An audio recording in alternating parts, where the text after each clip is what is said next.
CDL Pro-Am just wrapped up last weekend, but we're already getting back into the swing of things with the Major 3 qualifiers starting this weekend. And honestly, Major 3 is probably the most important time of the year besides COD Champs, because when you take a look at the CDL standings, the top 5 teams are basically locked in unless there's any crazy upset at this major. So if you look at it realistically, there's 3 spots up for grabs, okay? You have to be in the top 8 in CDL points to even go to COD Champs to have an opportunity to win a ring. And that's why today I'm gonna be giving you guys my CDL pickups for the first weekend of the Major 3 qualifiers. I have a feeling, at least I hope so, that we can go undefeated, flawless week.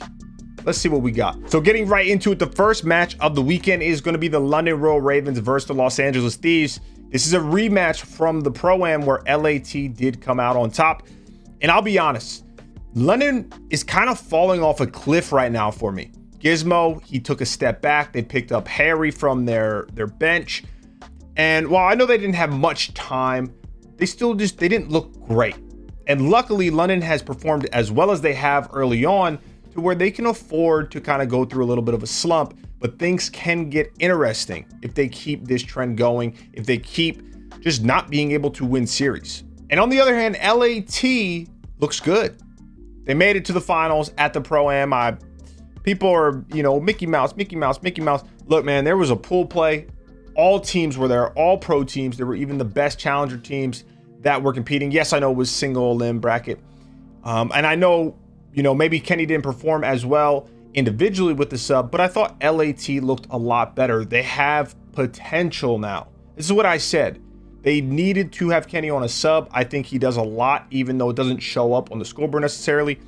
And I think LAT is just a better team than London right now. So I do have them winning this first series 3-1. And then the second match is going to be the Los Angeles Guerrillas versus OpTic's Texas. Now, OpTic's Texas, they are going to have a sub. Okay, but it's not going to be general. There's word on the street that they are picking up, I believe, Pro Loop. That whole situation is a little weird to me, just because I thought they played pretty well with General. I thought General played pretty well individually. I thought as a team, they didn't do bad at all. And they're just like, nah, we're just going to go pick up another player and you're still on the bench, even though we've had you on our roster this whole time. But what do I know? I don't know what happens behind the scenes. And I tell you what, I know Prolu is a very solid player. I think OpTic win this series. I do. I have it going 3-2, but LAG didn't look good at the Pro-Am. And I know they won a major this year, but they won in the most Cinderella-esque way possible. Slasher even said it himself. It was a miracle that they won the event, and I thought something like this was going to happen. You got to show love and give them respect because they made it that far. They did, but I could easily see them also getting knocked out top 12, getting knocked out top 8. I'm not sold on this LAG team. I think OpTic is still the stronger team. Even with a sub, I think that they are a way more consistent team than LAG. And then ending out day 1, it's the Atlanta FaZe versus the New York Subliners. Now the Subliners just won the Pro-Am and they looked good. Okay, they didn't go to any game 5s. They won every series here 3-0, 3-1. They did have 4 round 11 wins. They went 4-0, I believe, throughout the entirety of the Pro-Am. And all of those came in map 2, obviously. So if a couple of those went the other way, you're not expecting to win a bunch of round 11s. Obviously, you could say they had the ice. You're definitely not expected, no team's expected to go undefeated in round 11s. So there's a little luck on their side. Atlanta FaZe, they obviously didn't look great. They did not look great at the Pro-Am. But I think they're going to bounce back here. Look, Atlanta FaZe and OpTic are the only 2 really consistent teams in the game. When we're talking about being like a contender, NYSL looked great. I think that they still have some things they need to work on. And I don't know. I'm hoping that Atlanta FaZe is going to be hungry. They're going to come out, get a dub, secure it. And this is important too, because NYSL, even though they won the Pro-Am, they didn't get any pro points for that. They are at the bottom of the standings, so they need these qualifiers, okay? So NYSL desperately needs to have a really good qualifiers and also a good major, but they have a tough draw. First game back, it's online, is going up against Atlanta FaZe, so I have Atlanta FaZe winning that series 3-1. Then the second days of matches, we have London Royal Ravens versus the Paris Legion. The Paris Legion They look better. They do look better. Tom Gravity especially, I thought he played great at the Pro-Am.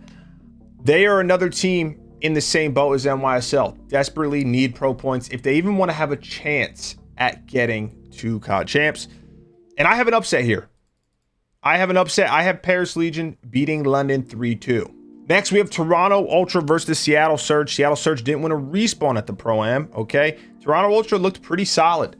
In all honesty, Toronto probably should have beat NYSL in the semifinals, and they should have guaranteed a spot in the finals at the Pro-Am, but they kind of choked. So maybe this team is heating up at the right time. I thought Cammy played great. I thought Kleenex played great. And Seattle Surge, they're just trending downwards. I have this series 3-0, 3-1. I'm actually going to say 3-0 in favor of Toronto Ultra. Hopefully they could start getting their shit together and really show everyone how good they are and kind of have similar results as they did last year. Then you have Florida Mutineers versus OpTic's Texas. Now, this is where it gets interesting because I have OpTic beating LAG. And LAG is a team on the same, level, maybe even better than Florida Mutineers. But Florida is so hit or miss. They're so hit or miss. They have one of the highest ceilings in the league, but they also have one of, if not the lowest floor for me. And one of their biggest issues, man, I hate to really pick on one player, but it's just too consistent at this point. Dave Patty consistently has the lowest engagements, the lowest kills, the lowest deaths, and he has a positive KD. And what that tells me is, yeah, they can have a bunch of other issues, but he's just not in the game. He's not actually impacting the game as much as he needs to be. I do think that Florida is going to need to make a team change if they really want to be like a legitimate contender. But I still think they're going to come out hot. For some reason, I think they're going to come out hot, and I think that they are going to beat OpTic. I think it's going to go 3-2, but Florida is going to get on the board, and they are another one of these teams that needs these wins desperately. And then lastly, you have Los Angeles Guerrillas versus the Minnesota Rocker. Look, I have no hope for Minnesota. They don't need another role swap. They need a multiplayer change. I've been saying it. Not confident in them at all. I have LAG winning this 3-1. And then for the final matches on Sunday, we're starting out with Paris Legion versus the Seattle Surge. Look, I'm on the Paris hype train. I truly think Paris are starting to get on the right page. I think this is going to go 3-2. It's going to be close. But Seattle Surge, man, they just got some major issues. I'm expecting a team change to happen sooner than later because currently they're sitting in the 8th spot with 70 CDL points, but that could change this weekend. It could change this weekend, and they could be in a bad spot, especially if they go 0-2 like I'm predicting them to. So they're going to need to get back on the right track. Then you have Minnesota versus LAT, man. Look, once again, Minnesota needs a multi-person swap. I got LAT in this series 3-1. LAT's going 2-0. They're getting crucial CDL points that they need. And they're kind of, starting to widen the gap between the other teams that are fighting to get in the top 8. And then lastly, you have Boston Breach versus NYSL, man. And what happened to Boston at the Pro-Am? I know it's only one event. You're allowed a slip up. Every team is. You're not going to be perfect throughout the entirety of a Call of Duty. You're going to have a bad weekend, man, where, you guys aren't shooting well. Maybe you're just not, your brain's not clicking as fast as it normally does. Yada, yada, yada. Doesn't matter. Boston Breach has yet to really beat a top team. They beat the teams that they're supposed to beat that are, on the bottom part of the CDL standings. NYSL, though, they're feeling good. I know they're feeling good, especially after the Pro-Am win. In my head, I had them losing to Atlanta FaZe, but making them even more hungry to get this guaranteed 10 points. Not guaranteed, but to get to 10 points. They need the 10 points because they only have 40 in the league right now. So I have NYSL winning this series. I'm going to go 3-1 in favor of NYSL. And those are my pick'ems. I think these are pretty damn spot on. Let me know what you guys think, though. If you guys have the exact same. It doesn't have to be the series score specifically, but the winner. Or if you think there's going to be some upsets or some other teams coming out on top in the first week of the qualifiers. I appreciate the love as always, guys. Don't forget to like, comment, and subscribe. I'll see y'all.